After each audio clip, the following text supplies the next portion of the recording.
know He's there. You can't see Him with your physical eye, but you can see Him with your spiritual one.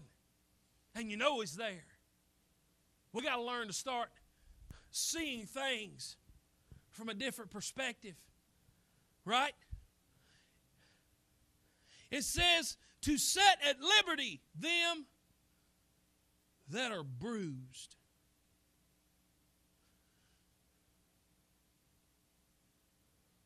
A lot of people being whipped up one side and down another in this world. What does the enemy come to do? And Jesus comes so that you might have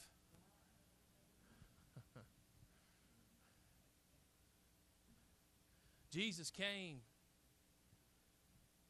to get those that the devil beats on. He came to set them free.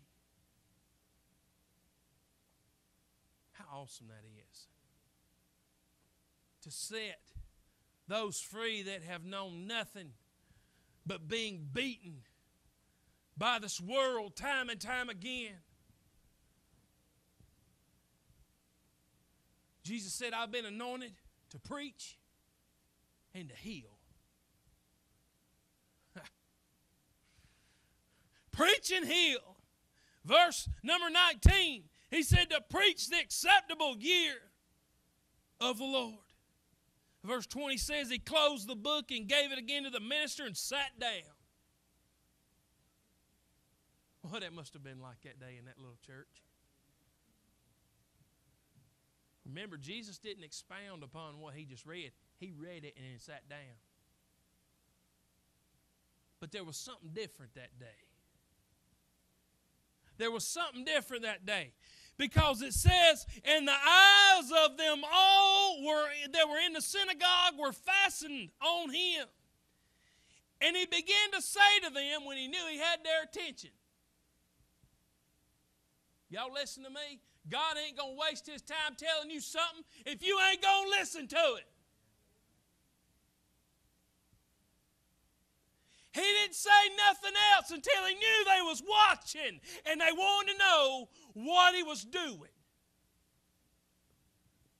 You know what? God's tried to tell people things time and time again and they refuse to listen to Him. So He says, fine. Not going to waste my time. As Jesus sat there that day, as He noticed that everybody was paying attention and He had everybody's attention and everybody was watching, then He told them something. What did He say? He said, this day is this scripture fulfilled in your ears. And I don't think He was whispering it when He told them. I believe there was a boldness of the Spirit that rose up in Him as He was reading from Isaiah. You know how I know that? Well, watch this. Verse 22. And all bare Him witness and wondered at the gracious words which proceeded out of His mouth. He didn't read it the way he read it before.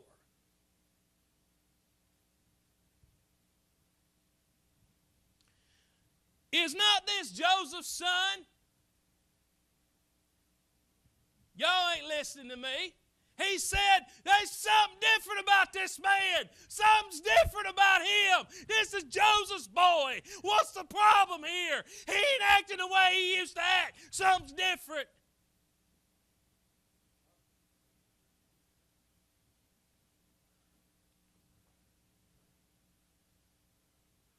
This is the same guy that hung them doors on my house.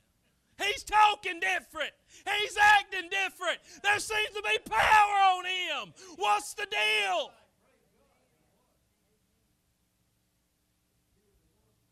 He helped build my house. He didn't talk this way then. Something's different about him. Do you understand that people are to look at you the same way?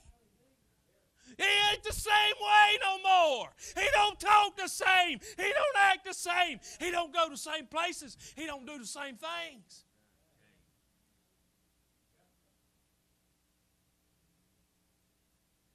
He was a new man. And why was he a new man? Was on him.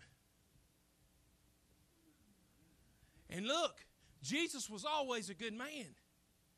It said he never sinned.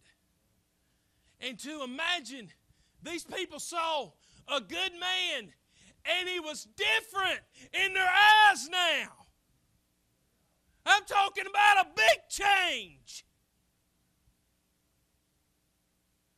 And it's all some people can do today to smile at somebody. Huh? Here they saw Jesus. I believe a man that would have done anything for anybody. Hell, I don't know. He may have been one. Somebody come by and say, hey, Jesus, I need you to come by here and fix this door's just sticking. It ain't working right. I said, sure, I'll come by there and fix it. He'd get it down, plane it off, hang it up. What I owe you? No, don't worry about it. I own the house.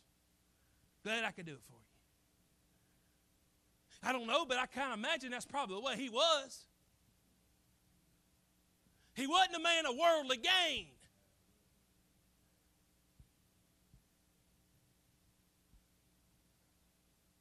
He was different.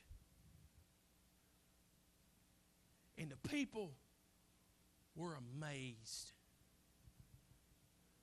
And he was different. Why? Because the Spirit was on him. And it never left. Never left.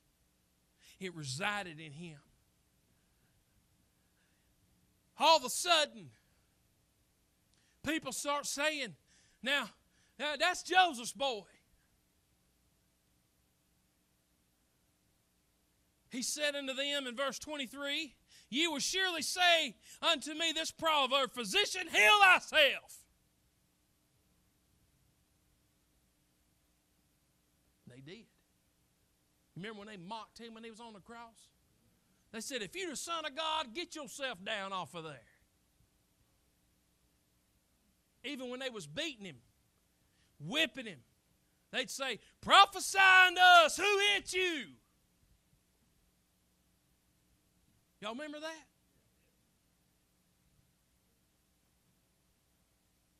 And here Jesus is, he's telling them right now. Remember now, this is his hometown.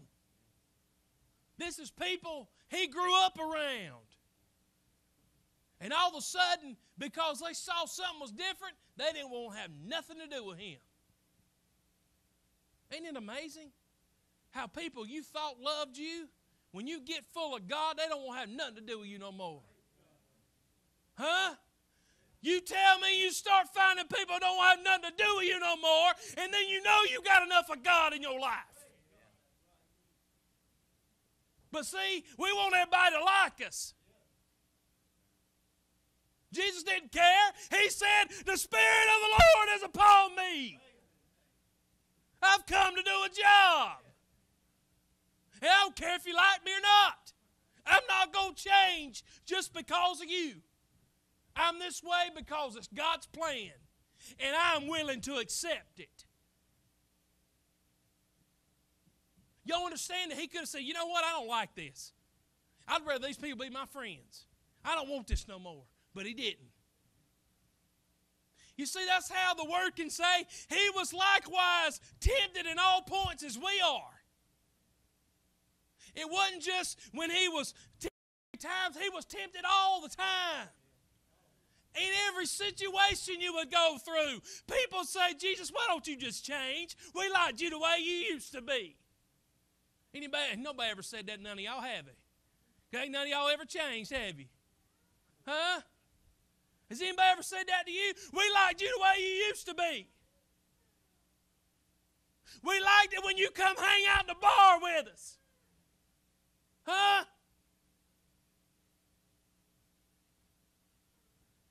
We liked it when we'd go to all them movies together. And we'd laugh and tell all them dirty jokes. You don't tell them no more. You ain't no fun no more. But I'm not talking to anybody, I don't guess.